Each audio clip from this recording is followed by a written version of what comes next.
wake up and dream again.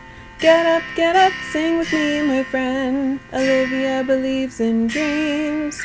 Noah lives his dreams.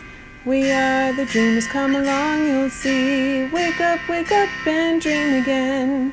Get up, sing with me, my friend. Our dreams are the world we live in. We create the dreams we believe in. We are the dreamers and we love to dream. Wow, look outside. I think it's snowing. Oh, hi kids! From A to Z, from east to west. I'm Noah and welcome back to Dream Again. Can you see outside? I think it's snowing. Is it snowing where you are living too? Yeah, maybe. Maybe not. Maybe if you're up in the north it's snowing. If you live in the south, it's not snowing. Here it is. I love snow. It's beautiful. It's a time for us to stay inside and drink hot cocoa. And it's time for storytelling.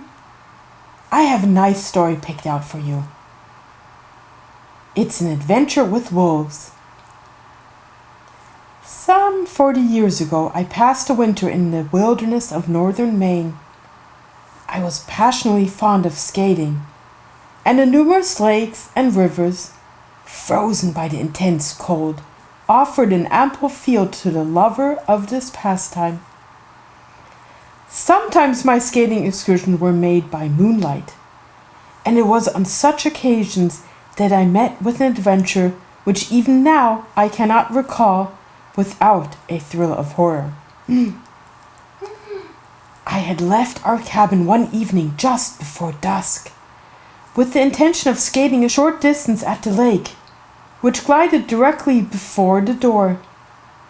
The night was beautifully clear with the light of the full moon and millions of stars. Light also came glinting from ice and snow wreath and encrusted branches. As the eye followed for miles the broad gleam of the river, that like a jeweled zone swept between the mighty forests that bordered its banks. And yet, all was still and quiet.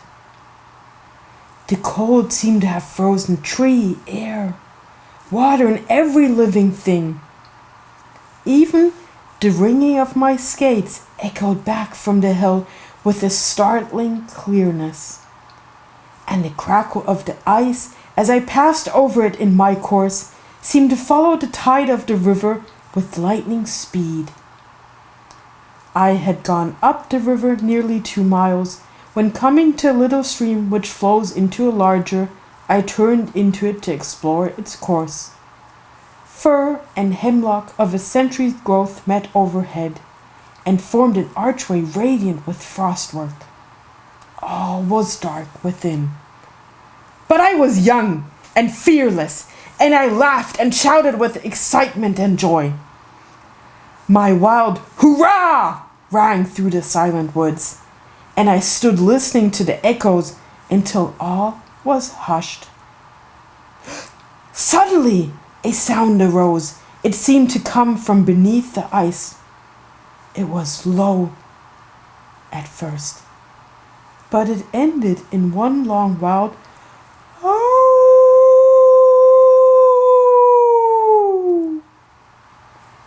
I was appalled. Never before had I heard such a sound.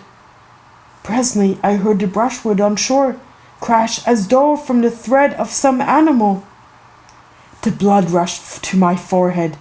My energies returned, and I looked around me for some means of escape. The moon shone through the opening at the mouth of the creek by which I had entered the forest. And, considering this the best way of escape, I darted toward it like an arrow. It was hardly 100 yards distant, and the swallow could scarcely have excelled me in flight. Yet, as I turned my eyes to the shore, I could see several dark objects dashing through the night. By their great speed and the short yells which they occasionally gave, I knew at once that these were the much dreaded grey wolves. Oh! Oh!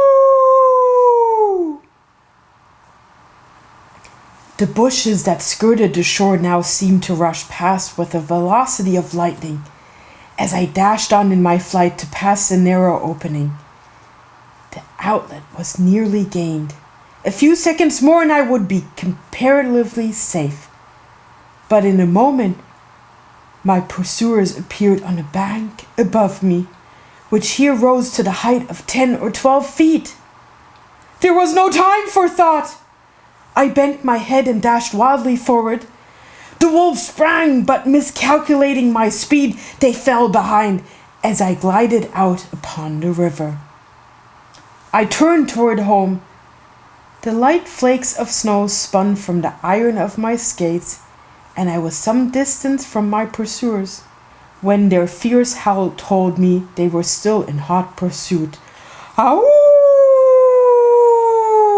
Ow! I did not look back. I did not feel afraid, or sorry, or glad. One thought of home, of the bright faces awaiting my return, and of their tears if they never should see me. And then all the energies of body and mind were exerted for escape. I was perfectly at home on the ice. Many were the days that I had spent on my good skates, never thinking that they would one day prove my only means of safety.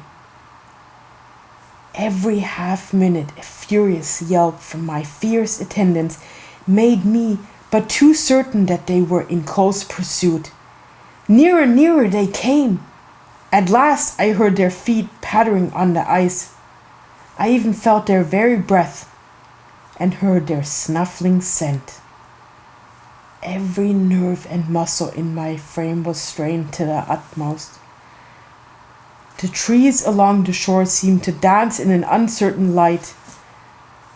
My brain turned with my own breathless speed. My pursuers hissed for their breath with a sound truly horrible, when all at once, an involuntary motion on my part turned me out of course. The wolves close behind, unable to stop, and as unable to turn on smooth ice, slipped and fell, still going on far ahead. Their tongues were lolling out, their white tusks were gleaming from their bloody mouth. Their dark shaggy breasts were flecked with foam, and as they passed me their eyes glared, and they howled with fury. The thought flashed on my mind that by turning aside whenever they came too near, I might avoid them, for owing to the formation of their feet, they are unable to run on ice except in a straight line. I immediately acted upon this plan, but the wolves, having regained their feet, sprang directly toward me. The race was renewed for 20 yards up the stream. They were almost close at my back when I glided round and dashed directly past them. A fierce yell greeted this movement, and the wolves, slipping on their haunches, again slid onward, presenting a perfect picture of helplessness and disappointed rage. Thus I gained nearly 100 yards at each turning. This was repeated 2 or 3 times, the baffled animals becoming every moment more and more excited. At last I came opposite the cabin, and I knew I was safe. I watched them until their forms disappeared over a neighboring hill. Then, taking off my skates, I wended my way to the cabin with feelings which may be better imagined than described. But even yet I never see a broad sheet of ice by moonlight without thinking of that snuffing breath, and those ferocious beasts that followed me so closely down that frozen river.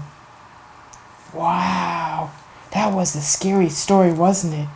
The wolves coming after me like that? But I had some pretty good ice skating skills there, didn't I? Right? Yeah. Well, kids, be safe in the winter. Watch out, and make sure not to go ice skating in the woods. At night, it's better to stay at home, drink some cocoa, and stay snuggled up in bed, isn't it? Yep. Well, kids, I think that's it for today. Good night, sleep tight, and always remember to dream again. Bye. Bye-bye. Wake up and dream again.